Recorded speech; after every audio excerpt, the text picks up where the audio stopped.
La tarte citron meringuée de Jules. Jingle.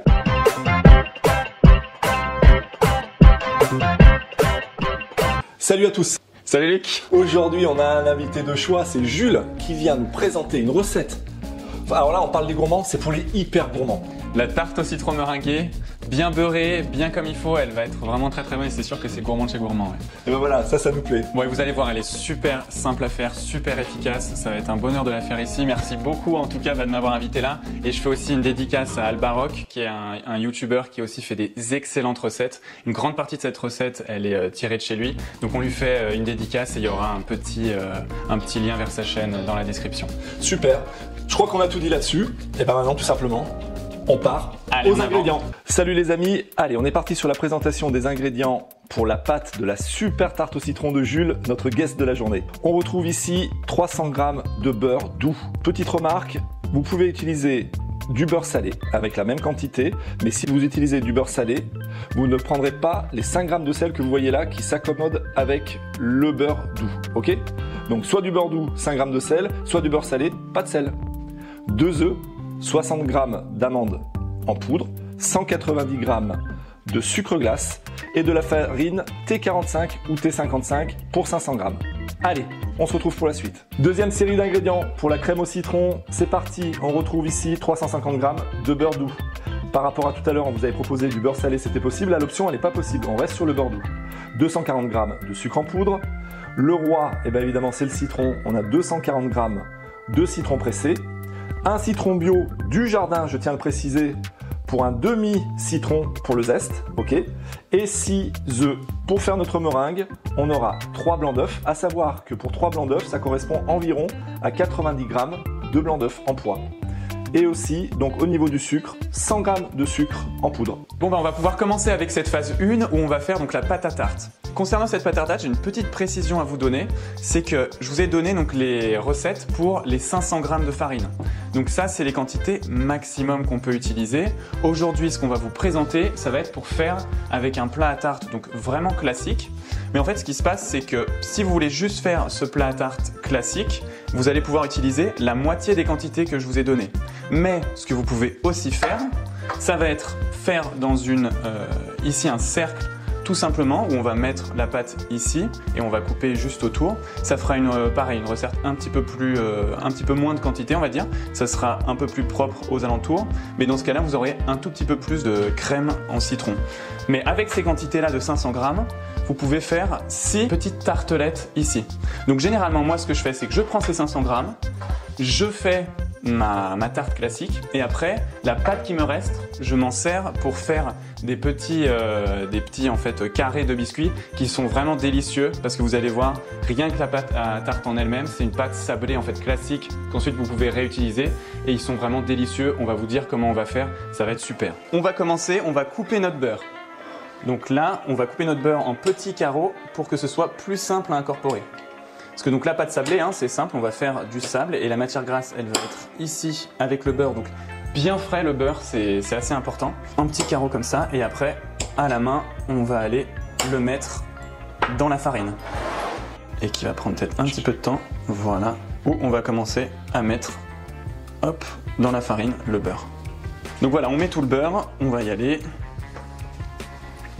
Donc là, généralement, il me semble que c'est Alix qui se charge quand il faut bien pétrir la pâte, bien les mettre. Cette fois, j'ai l'honneur de le faire moi-même, c'est fait bien plaisir.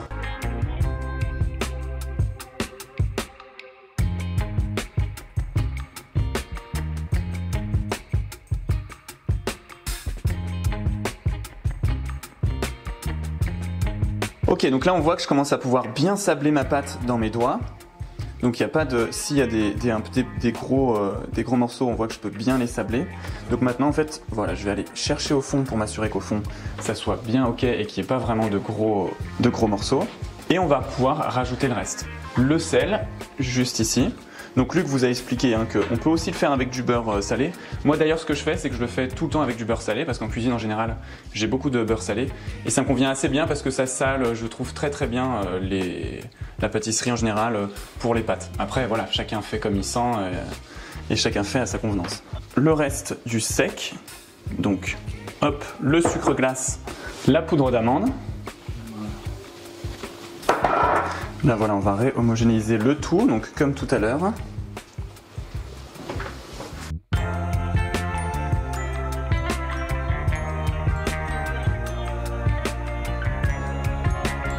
Et maintenant, ce qu'on va faire, c'est qu'on va mettre donc ce qui va maintenant agglomérer la pâte, ça va être tout simplement nos 2 œufs.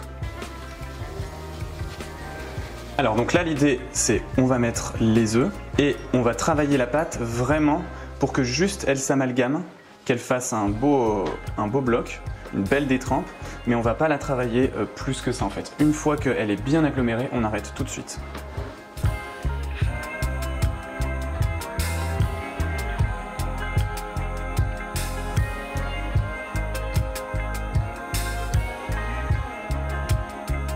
Donc voilà, je vais récupérer ma pâte, hop, je vais en faire une boule. Voilà, parfait comme ça.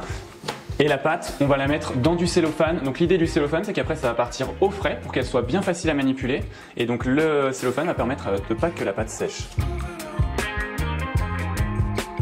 La pâte, ça part au frigo pendant 1h30 pour qu'elle soit bien fraîche. Vous verrez, potentiellement vous aurez à ajuster peut-être un peu, mais quand vous la manipulez, vous allez voir si c'est ok ou pas. Allez, ça part au frigo. Ok, donc maintenant la pâte est au frais et on va se retrouver pour la suite, pour cette fois faire la crème au citron. Les likes. Ah, d'accord. Et on se souvient bien, un like, un abonnement, toujours le petit truc bien sympa qui fait très plaisir et qui soutient bien la chaîne. Alors maintenant on va passer à la crème au citron, vous allez voir c'est très simple et elle est absolument délicieuse. Donc on va commencer par mettre les œufs, donc les 6 œufs de tout à l'heure. Hop. Le citron. Hop. On va juste un petit peu homogénéiser. Voilà, bien casser les jaunes.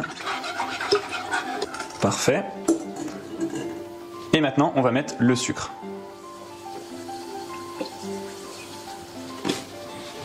Voilà. Voilà, parfait. Maintenant, on va mettre à feu doux, on va continuer de remuer et dès que ça va frémir, on va arrêter. La crème sera cuite et ça veut dire qu'elle sera ok. Donc là, je vais continuer juste de mélanger un petit peu. Il faut vraiment pas trop que ça cuise tout au fond et vous allez voir que ça va aller tout à fait bien.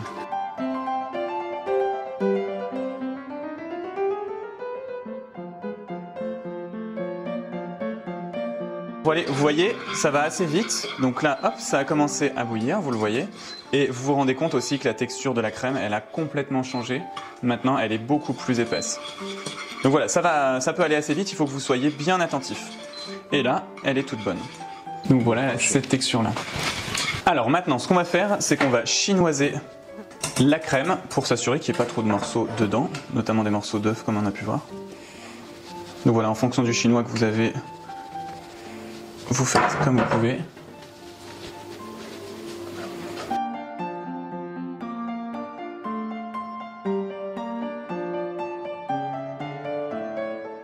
Ok, donc voilà, on vient de finir de passer toute la crème au chinois. Donc vous voyez, on en a enlevé pas mal. On a enlevé les petits morceaux d'œufs qui étaient cuits, ce qu'on va appeler les chalazes. Et maintenant, on va ajouter donc le beurre directement dans la crème et on va mixer tout ça.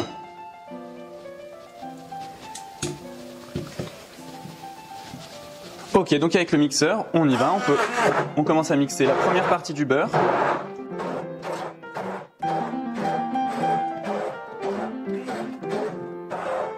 Voilà. On va pouvoir mettre la deuxième partie.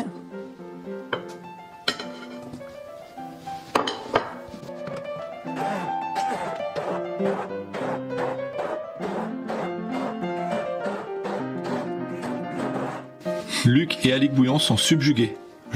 Non, mais elle est belle. Elle est magnifique. Regarde, tu vois, nous, on est bouche bée, là, on est derrière, hein, parce que c'est Jules un peu la star aujourd'hui. Hein, et on peut vous dire que cette crème-là, là, c'est de nouveau les gourmands qui parlent, elle est tellement appétissante. Le dernier ingrédient qu'on ajoute, c'est vraiment le zeste. Donc le zeste d'un demi-citron, ça ira bien. Et comme l'a dit Luc au tout début, ce qui est important, c'est d'avoir un citron qui va être bio. Alors là, on a le top du top parce que le citron, en plus, il vient de Mirmande.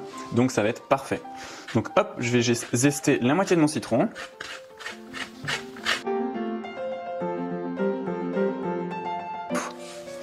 Et voilà, notre crème au citron est prête. Et on va pouvoir la réserver le temps de récupérer tout le reste, donc c'est-à-dire la pâte et ensuite de faire la meringue quand on aura terminé.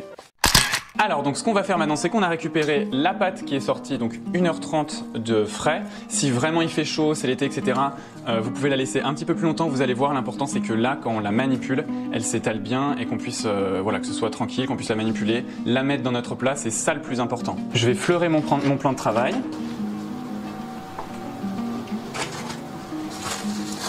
Je prends ma pâte et hop, je la mets juste ici. Donc on va l'étaler bien comme il faut.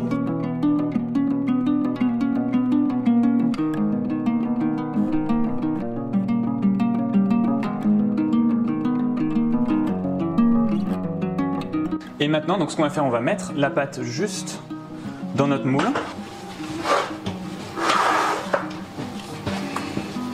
Voilà, comme ceci, on va bien la mettre dans les coins.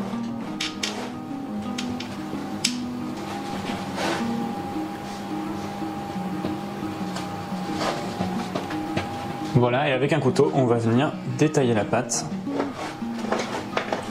comme ceci.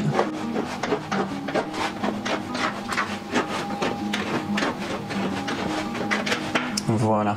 Là, vous pouvez vous assurer que tout soit bien mis comme il faut. Si vous avez à un moment donné des petits trous qui se sont faits, n'hésitez pas à mettre un petit peu de pâte pour bloquer les petits trous. Là, moi par exemple, j'en ai quelques-uns qui sont ici. Hop, donc je vais mettre un petit peu de pâte et ça va être parfait. Donc comme vous pouvez le voir, il nous reste pas mal de pâte ici. Donc c'est ce que je vous avais dit, hein. Là je vous ai fait faire un petit peu plus de pâte sur les quantités. Et ça, on va s'en servir, on va le réétaler et on va le mettre sur un sile-pâte, donc un papier en silicone de cuisson. Et ça nous permettra de nous faire des super bons biscuits en petits carrés, vous allez voir, ça va être magnifique. Alors maintenant je vais piquer la pâte. Le reste de la pâte, je vais le remettre au frais le temps qu'on mette celui-ci au four et on s'en occupera tout de suite après. Pour s'assurer que la pâte ne va pas monter à la cuisson, donc comme vous l'avez vu, on a piqué avec une fourchette ici tout au fond de la pâte. Et ensuite, on va rajouter un petit peu de poids. Donc on va prendre du papier sulfure, comme ceci. Vous pouvez un petit peu, voilà, le froisser pour qu'il colle bien. Et ensuite, on va mettre ici du pois. Donc nous, on utilise des pois cassés. Ça, c'est la spéciale Lucalic Bouillon. Et hop, on va le mettre tout comme ça. Tout le procédé qu'on vient de faire, vous pouvez faire exactement la même chose ici dans les petites tartelettes. Donc vous le voyez juste ici dans ces petites tartelettes, on fera exactement la même chose. Et cette fois par contre, toute la pâte que j'ai remis au frais, vous en aurez besoin vu qu'il y aura un petit peu plus de pâte. Ok, donc maintenant ce qu'on va faire, c'est qu'on va faire préchauffer le four. On va mettre donc pour la pâte sablée à 180 degrés. Et étant donné que nous on va cuire une tarte complète, on va faire grosso modo 20-25 minutes pour s'assurer que c'est ok. Si vous faites donc dans les petits moules comme je vous l'ai montré au début, là ça sera plutôt sur du 10-15 minutes pour les tartelettes. Allez, en avant. Allez, on envoie au four et on se retrouve juste après.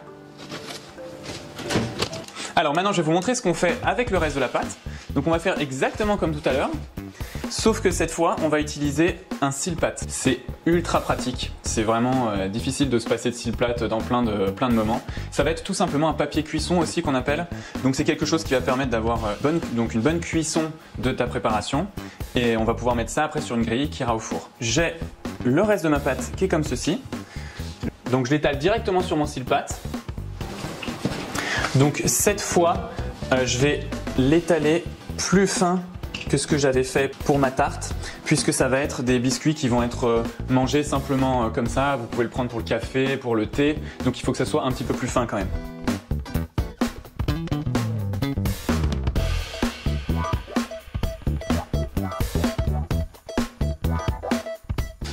Et maintenant, ce qu'on va faire, c'est que je vais prendre un couteau et je vais utiliser la partie non coupante du couteau comme ceci. Et avec ça, je vais détailler dans ma pâte des petits carrés de la taille qui me convient. Donc généralement, voilà, moi je vais faire comme ceci.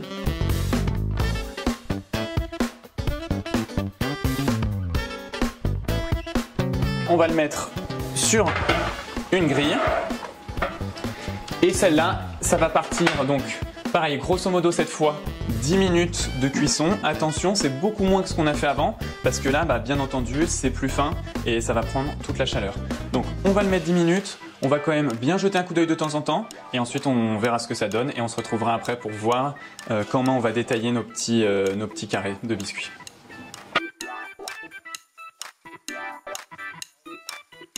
Alors mes sablés viennent juste de sortir du four, donc là tout simplement ce qu'on va faire c'est qu'on va les détailler, vous allez voir que c'est très facile vu qu'on a bien coupé. On va les réserver dans un petit bol et après ça vous les utilisez vraiment comme vous voulez, dans une salade de fruits avec une petite crème ou juste comme ça avec le café et le thé, c'est vraiment super.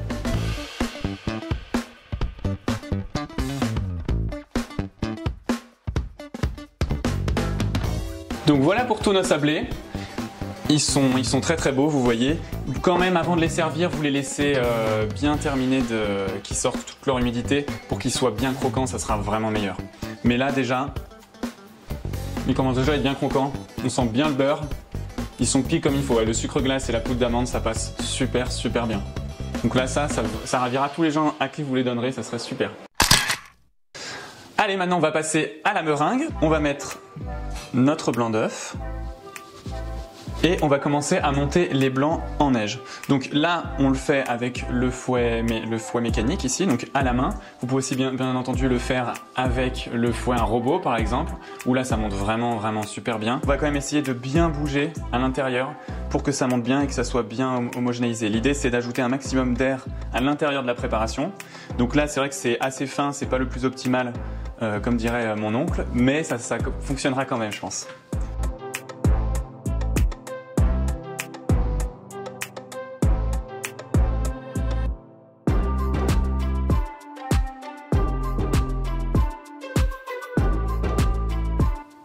Ok, donc là, vous voyez qu'on a déjà pas mal pris de texture.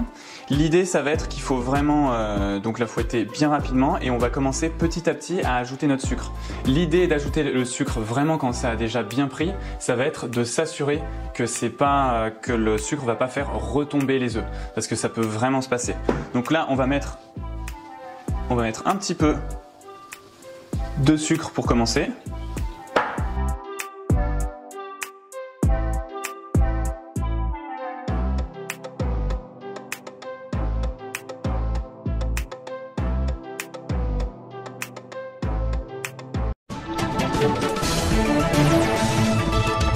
Attention. Alors, le test. Prêt, je suis sûr qu'il y en a plein qui veulent que ça fonctionne pas. On va aller vite. Hein. Hop. Hop là. Ça démarre avec là. Et un abonnement. Par là. Ici. Alors, je viens de sortir la tarte, la pâte cuite du four. Donc, je vais enlever les pois qu'on avait mis dessus. Maintenant, on va démouler la tarte. Donc, ce qu'on peut faire, tout simplement, c'est qu'on va un peu creuser sur les côtés pour s'assurer, attention si ça reste chaud, pour s'assurer qu'elle se décolle bien. Là, vous voyez, c'est le cas.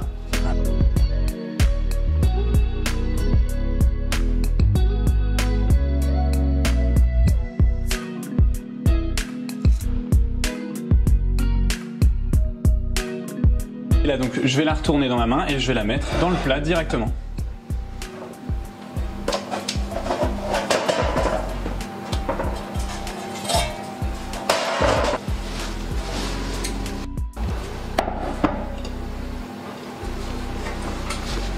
Maintenant, donc on a récupéré notre belle et magnifique crème au citron qu'on avait donc réservée. Vous pouvez la réserver au frais ou de toute façon, il n'y a pas de souci, peu importe si elle est réservée ou pas. Elle est plus facile à manipuler si elle sera au frais. Et donc on va la mettre sur notre tarte. Ici.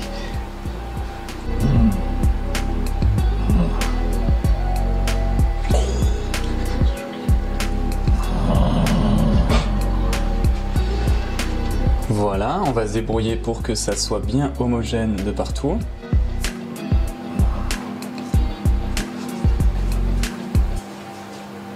Donc c'est sympa, on voit quelques petits zestes qui sont par-ci par-là, ça c'est très agréable. Et maintenant donc on va passer à la décoration de la tarte. Donc on va prendre notre meringue qu'on vient juste de faire et on va la mettre dans une poche à douille. Et on va utiliser ce type de douille. Donc vous voyez une douille qui va être cannelée juste ici et qui va pouvoir nous donner une belle forme à notre meringue. Hop, je mets bien ma douille et je vais utiliser une corne comme ceci pour aller venir chercher ma meringue et la mettre à l'intérieur. Et là, hop, on est tout bon. On va pouvoir passer à notre décoration. Donc on va commencer par les bords pour que ce soit bien net et ensuite, petit à petit, on va revenir juste à l'intérieur.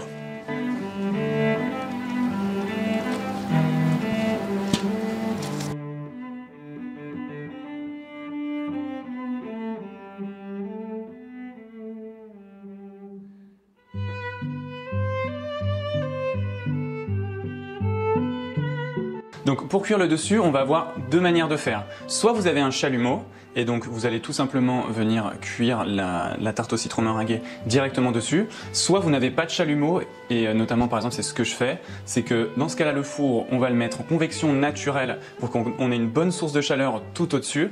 On va le mettre environ 220 degrés et là vraiment on va mettre la tarte au citron meringuée juste vraiment au maximum au-dessus de notre four pour que ça prenne bien la chaleur, et là vraiment on laisse 5 minutes, 3 minutes. Il faut juste que ça colore l'entièreté de la tarte et après on est nickel. Mais là, vu que je suis avec des gens qui sont très équipés, très bons, et ben il y a un chalumeau, donc on va faire ça au chalumeau. Allez, en avant pour le chalumeau.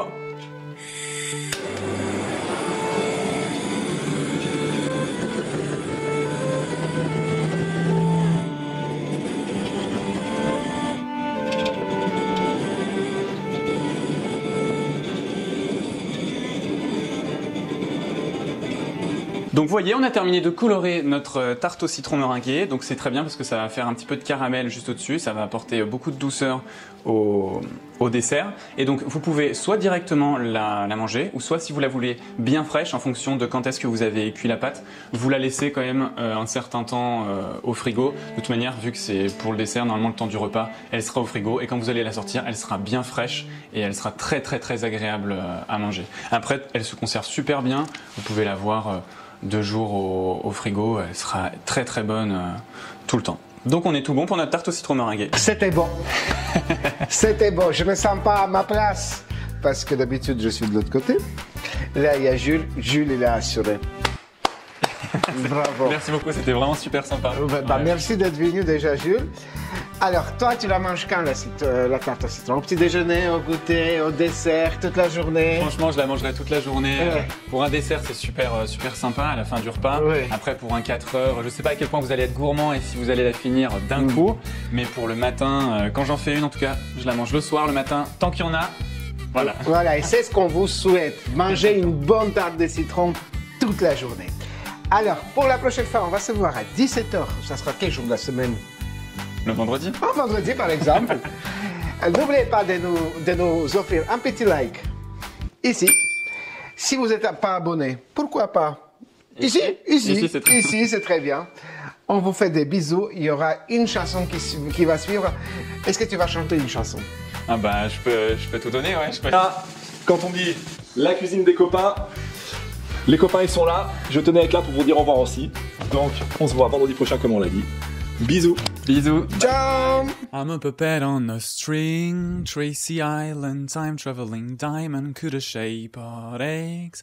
Come to find you fall in some velvet morning, years too late. She's a silver lining, Lone Ranger riding through an open space. In my mind, when she's not right there beside me, I go crazy, 'cause here isn't where I wanna be. And satisfaction feels like a distant memory. And I can't help myself, for I wanna have her sing, are you mine? L'essentiel. C'est-à-dire le goût de la viande d'agneau, nous qu'on aime vraiment beaucoup. On rajoutera même pas une goutte d'eau. Voilà.